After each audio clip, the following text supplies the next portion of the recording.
ఎవరెన్ని కుట్రలు చేసినా సింగరేణిలో కార్మిక సంఘాలకు ఉన్న చరిత్రకు భంగం కలిగించే ప్రసక్తే లేదని హెచ్ఎంఎస్ ప్రధాన కార్యదర్శి రియాజ్ అహ్మద్ స్పష్టం చేశారు.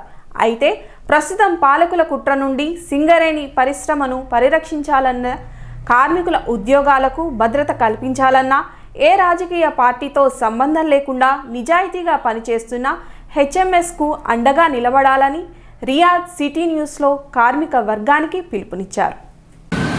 సింగరేణి కార్మికులకు రావాల్సిన ఆర్థికపరమైన హక్కులు ఈ నెలలో వరుసగా రాబోతున్న పరిస్థితుల్లో కార్మిక సంఘాలకు ఇప్పటివరకు ఉన్న ఆలోచన సరళిలో మార్పు చెందే అవకాశం ఉన్న పరిస్థితులపై మనతో మాట్లాడేందుకు హెచ్ఎంఎస్ ప్రధాన కార్యదర్శి రియాజ్ అహ్మద్ గారు సిద్ధంగా ఉన్నారు. రియాజ్ గారు చెప్పండి, దాదాపుగా కార్మిక సంఘాల ఉద్యమాలతో పని లేకుండానే ఈరోజు సింగరేణి కార్మికులకు రావాల్సిన ఆర్థికపరమైన అంశాలను ఒకే నెలలో చెల్లించేందుకు ప్రభుత్వం గ్రీన్ సిగ్నల్ ఇచ్చిన పరిస్థితుల్లో కార్మిక సంఘాల స్పందన ఏ రకంగా ఉంటుంది? ఇది కొత్తదన్నది తప్పు, ఇది పాతదే.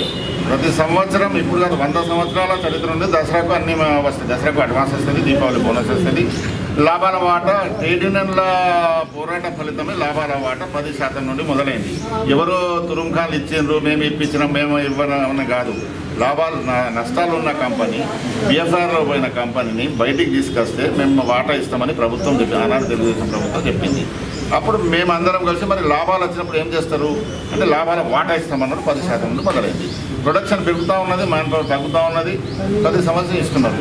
కార్మికులకు రావాల్సిన లాభాలు దాంట్లో కూడా దండి కొట్టి ఇచ్చిండ్రు. ఎందుకంటే మాలాంటి కార్మిక సంఘాలను పిలిస్తే చర్చల్లో మేము ప్రూవ్ చేస్తాం, ఇన్ని లాభాలు వచ్చినాయి, ఇంత పంచిపెట్టాను. అవన్నీ చర్చలు లేకుండా సైలెంట్గా నడిమెట్ల శ్రీధర్ సిఎన్ఎండి గారు సీఎం గారి చెవిలో ఏమో గుసగుసగుస అన్నారు, అనౌన్స్ చేసింది. ముఖ్యమంత్రి కేసీఆర్ సింగరేణి కార్మికులకు సంబంధించిన లాభాల వాటాను ప్రకటించే ముందు వరకు కూడా అన్ని దాదాపుగా టీపీజీకేస్ కూడా 28 కంటే ఎక్కువనే ఈసారి ఇప్పించే ప్రయత్నం చేస్తున్నామని వారు చెప్పారు. మిగతా జాతీయ సంఘాలు కానీ మిగతా సంఘాలు కానీ 35% వాటా కంటే తక్కువ తీసుకునే ప్రసక్తి లేదని అనేక సందర్భాల్లో చెప్పిన కార్మిక సంఘాలు ఈరోజు 28%కే వాటా పరిమితమైంది. కాబట్టి ఇప్పుడు మీరు ఏం చెప్పదలుచుకుంటారు?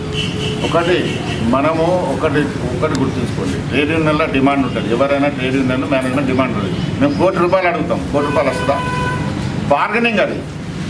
మేనేజ్మెంట్ యూనియన్ అంటేనే యూనియన్ కార్మిక పక్షాన్ని నిలబడుతుంది, బార్గెనింగ్ చేస్తుంది. ₹1,00,000 మేము డిమాండ్ చేస్తే వాళ్ళు 10,000 ఇస్తా అంటారు. ఆర్గ్యుమెంట్ నడుస్తుంది, బార్గెనింగ్ చేస్తే ఏదో ఒక సెంటర్ పాయింట్కి వస్తారు.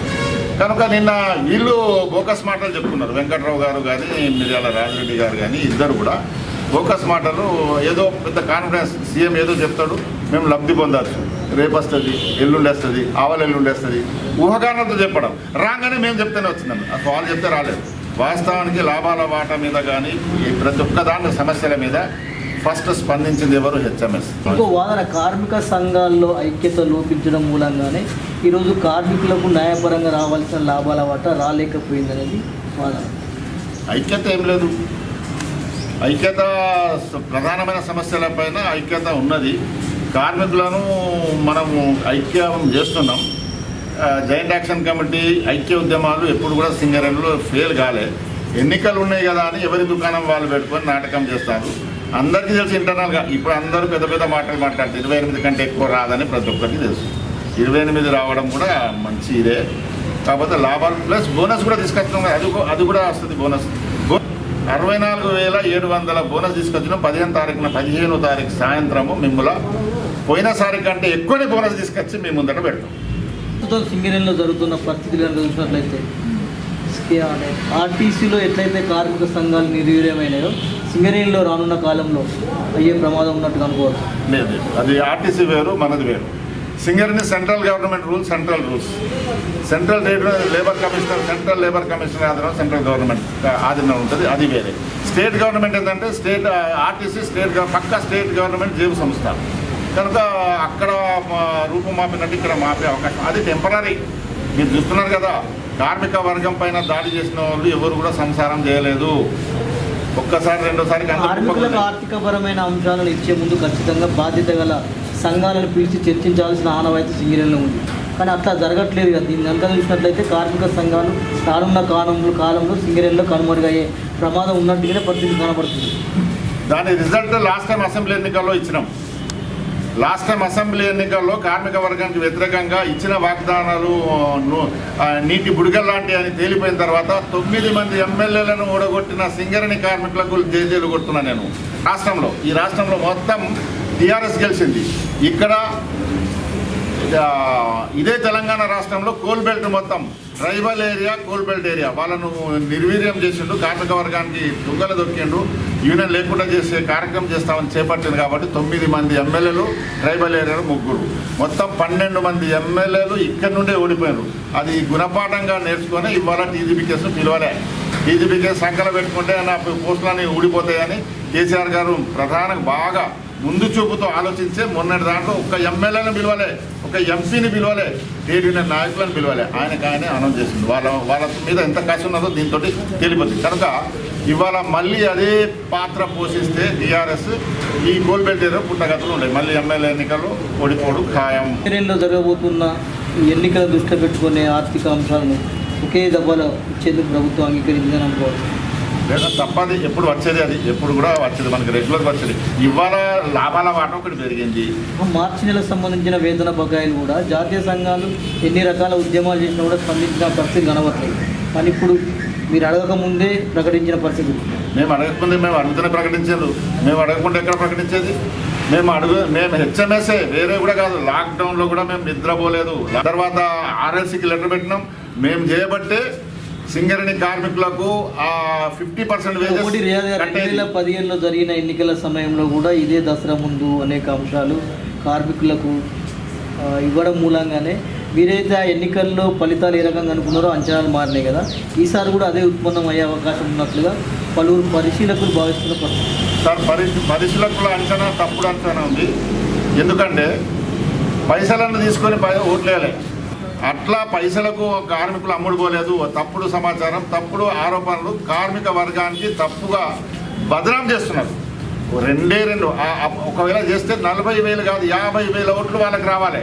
23,000 ఓట్లు వచ్చినాయి. అది కూడా ఎట్లా వచ్చినాయి?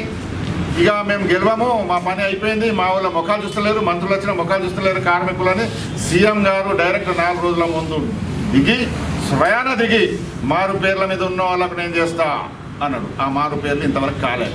ఆ ఓట్లు పడ్డాయి. అది 6,000 ఓట్లు అవి పడ్డాయి.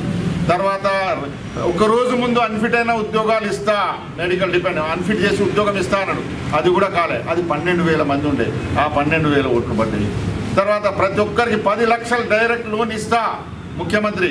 ఇక ముఖ్యమంత్రి చెప్పిన తర్వాత ఇంకెవరు ఉన్నారు? ముఖ్యమంత్రి మాట వినకపోతే ఇంకెవరి మాట వింటారు? కొందరు నిజమే కావచ్చు అని ఊహించుకొని వేసిన. అది వచ్చి 23,000 వచ్చినాయి. వాళ్ళకు తొట్టి గ్యాంగ్ 4 కలిసిండ్రు. కాంగ్రెసు, వైఎస్ఆర్సీపీ, కాంగ్రెసు, టీడీపీ, కమ్యూనిస్టు, ఈ 4 కలిస్తే వాళ్ళకి 19 ఓట్లు వచ్చినాయి. మేము ఒంటరిగా పోరాటం చేసినాం, ఒంటరిగా ఎదుర్కొన్నాం.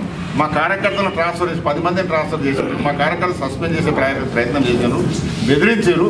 మాకు 6,000 ఓట్లు వచ్చినాయి.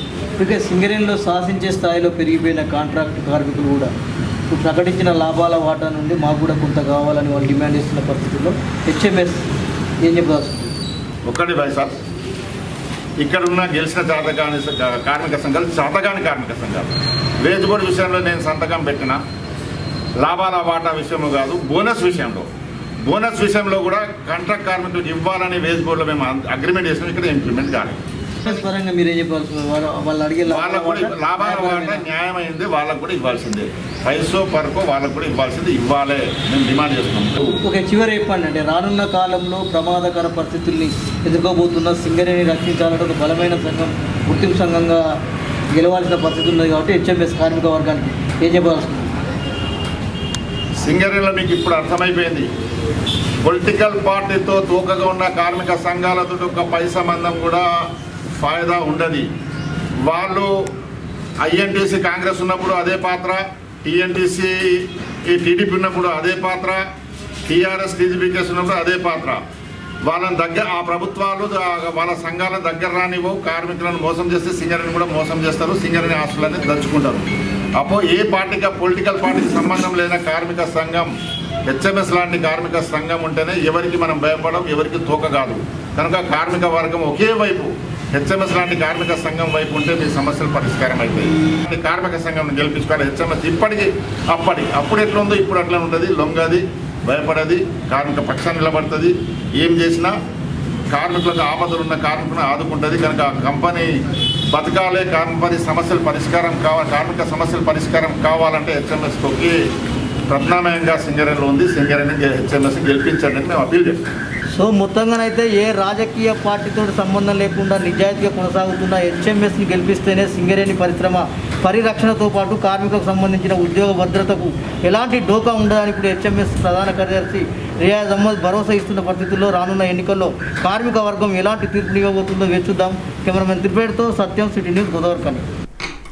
అనంతరం సంఘం కార్యాలయంలో జరిగిన సమావేశంలో పాల్గొన్న హెచ్ఎంఎస్ నాయకులు RG one vice president Thota Venu, Uma Mahesh, Ayazuddin, Tudi Ramaswamy, Gohan Baig, Ram Mohan, SK Vali, Koppula Satyanarayana, Srikanth, Kanakaiah కలిసి హెచ్ఎంఎస్ పటిష్టత కోసం చేపట్టాల్సిన కార్యక్రమాలపై రియాజ్ అహ్మద్ చర్చించారు.